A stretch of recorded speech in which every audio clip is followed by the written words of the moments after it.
debate en el Pleno del Parlamento. El ex asambleísta Héctor Muñoz ya saludó con las autoridades legislativas y se encuentra en el atril dispuesto a dar sus explicaciones, los motivos por los cuales ha solicitado esta reforma, esta enmienda al artículo 138 de la Constitución de la República y, como decíamos, contó con el dictamen favorable, el pronunciamiento favorable de la Corte Constitucional.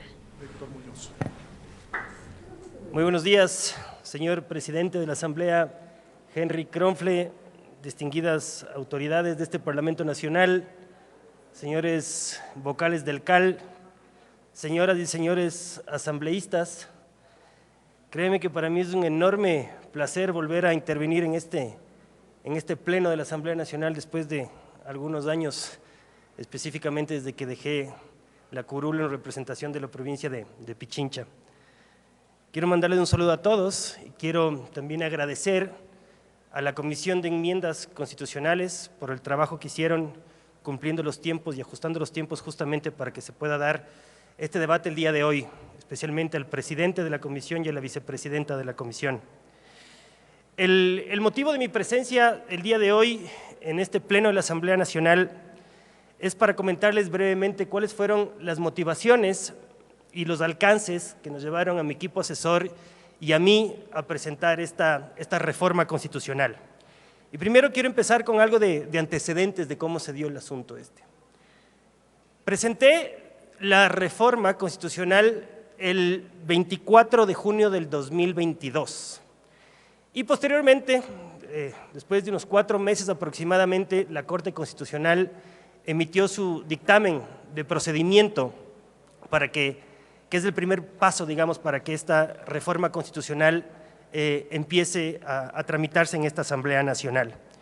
¿Por qué es importante recalcar el momento en que fue presentado? Y es justamente porque esta reforma no tenía dedicatoria alguna. Esta reforma la presentamos cuando en ese entonces el presidente era Lenín Moreno.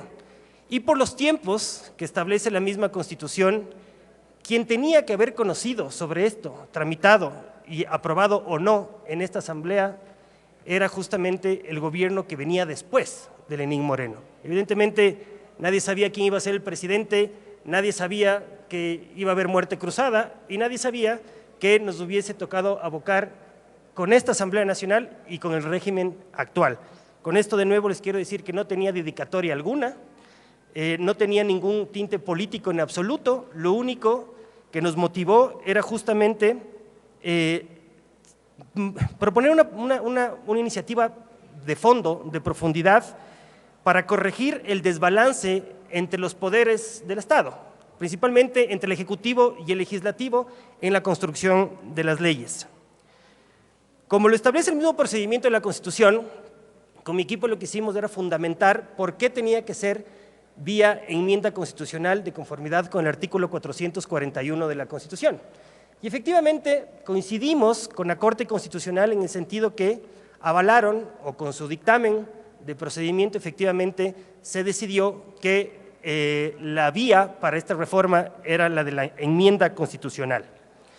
Además, era necesario también cumplir con los requisitos que establece la misma norma y conté con el apoyo de 45 asambleístas.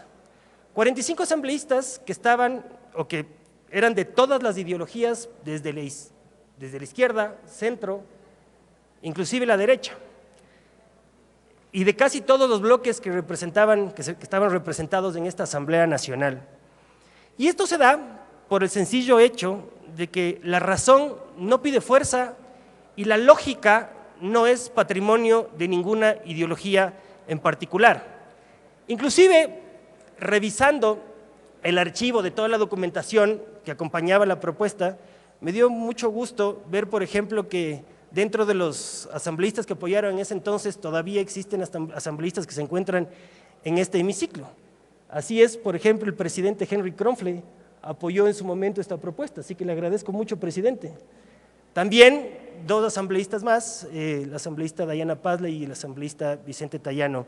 Y también me dio sorpresa, con mucha gratitud, ver que el viceministro actual de gobierno también apoyó la propuesta en su momento. La propuesta que les presento hoy es simplemente para reformar el tercer inciso del artículo 138 de la Constitución, que se refiere a la mayoría que requiere este Parlamento, que requiere este Pleno, para ratificarse en los textos que ya han aprobado previamente cuando llegan los vetos por parte del Ejecutivo. La norma vigente, la actual, establece que la Asamblea podrá ratificar el proyecto inicialmente aprobado con la mayoría calificada de las 2/3 partes. Esto quiere decir 92 votos. La propuesta que presenté y la que están abocados hoy para conocer, discutir, debatir y votar es que planteamos que la ratificación se las lleve a cabo con mayoría absoluta, es decir, 70 votos, que son los mismos votos que se requiere para la aprobación. Señoras y señores asambleístas, ustedes conocen mejor que yo cómo es el trámite para la aprobación de las normas y conocen porque justamente en este Parlamento Nacional se crea este procedimiento constitutivo para la aprobación de las leyes. Es en esta Asamblea Nacional en donde se hace la difusión pública de los proyectos, es en esta Asamblea Nacional en donde existe una unidad de técnica legislativa que analiza la viabilidad o no de los proyectos que se presentan, es en este mismo Parlamento en donde los vocales del CAL califican los proyectos presentados, les envían a las comisiones especializadas y son esas comisiones especializadas las que elaboran el informe para primer y segundo debate, pero eso no es lo más importante.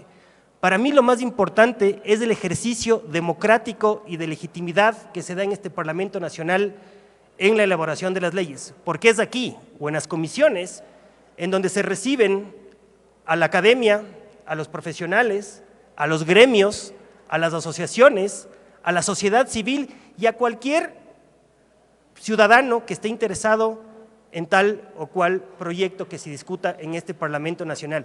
Y esa esencia es justamente lo que hace ser a las leyes más legítimas y mucho más democráticas. Con esto les quiero hacer una pregunta y saber si es que a ustedes les parece lógico que si todo este tratamiento, todo este procedimiento se hace en este Parlamento Nacional, si les parece lógico que actualmente se requiera una titánica tarea de conseguir 92 votos cuando en este Parlamento se aprueban las leyes con 70. Y esto me refiero a cuando llegan los vetos por parte del presidente. Y ustedes consideran que la norma aprobada en este hemiciclo quizás puede llegar a ser mejor que lo que envía el Ejecutivo. Sobre todo tomando en cuenta lo que es fundamental. Su función principal es la de legislar. Es justamente por esto que presenté esta enmienda o esta reforma constitucional. Es importante además tomar en cuenta que este desbalance lamentablemente existe porque cuando se tratan los vetos que llegan del Ejecutivo a este Parlamento Nacional, la mayoría para allanarse, es decir, para estar de acuerdo con lo que envía el Ejecutivo, es mayoría simple. Esto quiere decir mitad más uno de los presentes. Y si es que las sesiones del Pleno se hace quórum con mínimo 70 personas, 70 asambleístas, esto quiere decir que eventualmente el allanamiento al veto del presidente podría pasar con 36 votos. Díganme ustedes si es que no existe un desbalance en el ejercicio del poder entre el Ejecutivo y el Legislativo. De nuevo, tomando en cuenta que es una de las funciones principales de la Asamblea Nacional. Otras de las motivaciones que nos llevaron justamente a presentar este documento fue buscar un adecuado equilibrio entre estas dos funciones del Estado en la elaboración de las leyes. Que exista una verdadera separación de poderes, que exista estos frenos, estos contrapesos, o como se dice en inglés, los famosos checks and balance, que efectivamente lo contiene el informe para este segundo debate. Nos interesó también combatir el hiperpresidencialismo, porque desde nuestro punto de vista, el exagerado poder que puede llegar a tener el Ejecutivo es malo siempre. Es malo cuando uno es oposición o cuando uno es gobierno, porque creo que se puede llegar a desnaturalizar esa noble función que es la función pública. Sin lugar a dudas, el hecho de que esto llegara a pasar con 92 votos, que yo sé que es muy complejo el día de hoy, haría que los textos aprobados cuenten con mayor legitimidad. Algunos quizás se pueden preguntar qué es lo que pasa en los otros países de la región. Y efectivamente, con mi equipo asesor hicimos el análisis de qué es lo que pasa en los países cercanos a nosotros, sobre todo nuestros vecinos, y nos topamos con la grata sorpresa de que Colombia, en su constitución, en el artículo 167, efectivamente comparte el criterio que le estoy presentando el día de hoy. Los votos que necesita para la ratificación, según la Constitución colombiana, es mayoría absoluta. Lo propio pasa con Perú. La Constitución peruana, en su artículo 108, establece exactamente lo mismo, que se requieran la misma cantidad de votos para aprobación de las leyes, sean los mismos para la ratificación, y esto es mayoría absoluta, como lo estoy planteando. El caso de Uruguay es un tema simpático porque en Uruguay, la Constitución de Uruguay y la legislación establece que se requieran los mismos votos, tanto para el allanamiento como para la ratificación. Eso eventualmente puede llegar a ser excesivo porque sí se está obstaculizando quizás el poder que pueda llegar a tener el Ejecutivo como colegislador, que como paréntesis estoy absolutamente convencido que es totalmente necesario que el Ejecutivo sea colegislador. Analizando la doctrina, que vimos algunos tratadistas que tomaban asunto en este tema, me quedé con algo que dice el tratadista, el jurista italiano Giovanni Sartori, en su obra Ingeniería Constitucional Comparada. Dice que las democracias se deberían empeñar todos los esfuerzos para evitar legislaciones por decreto. Eso solamente lo hacían las monarquías, y que yo sepa, en nuestro país ventajosamente se eligen presidentes y no monarcas. Créanme, señoras y señores asambleístas, que el hecho de mantener, como está actualmente, la mayoría calificada en aprobación de los vetos ejecutivos hace que el texto presidencial termine imponiéndose ante todo este órgano colegiado, ante todo el trabajo que pueda llegar a hacer la Asamblea, ante todos los esfuerzos que hace la función legislativa.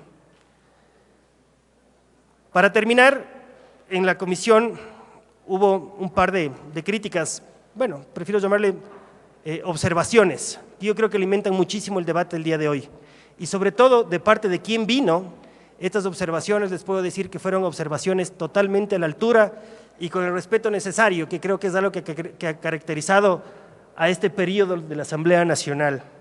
Y fueron dos. La primera era hacer un análisis, quizás, de lo que determinó la Corte y por qué la Corte determinó que era el procedimiento de enmienda y no de reforma parcial. Y esto es porque efectivamente, a nuestro criterio y a criterio de la Corte, esta propuesta del día de hoy no afecta a la estructura del Estado, no modifica el carácter o los elementos constitutivos del Estado, no restringe derechos ni garantías establecidas en nuestra legislación, ni tampoco modifica el mecanismo de reforma para la propia Constitución. Esta es una reforma que no le está quitando ninguna función al Ejecutivo. Esta es una reforma que lo único que quiere de verdad es eliminar ese desbalance que existe hoy en la construcción de las leyes. El otro tema que salió en la comisión es que eventualmente esta puede ser una propuesta populista. Pues déjeme decirle que esta propuesta es absolutamente todo menos populista. Esto no es un tema popular, porque eventualmente a la gente ni siquiera le interesa, o la gente eventualmente capaz, algunos ni siquiera lleguen a entender de lo que se trata, y es natural, porque esto se trata de un mecanismo técnico exclusivamente de procedimiento legislativo, con lo cual yo creería, a riesgo de equivocarme, que esto no tiene absolutamente nada de populista. Sin embargo, en algo que sí vamos a coincidir, creo que todos, ustedes, la sociedad civil, las otras entidades del Estado, es que buscamos un objetivo, y ese objetivo es que logremos un país para nuestros hijos en donde exista mayor consenso, mayor acuerdo y menos disputas. Señoras y señores asambleístas, gracias, señor presidente. En Comisión General se escuchó a Héctor Muñoz, ex asambleísta, quien también propuso esta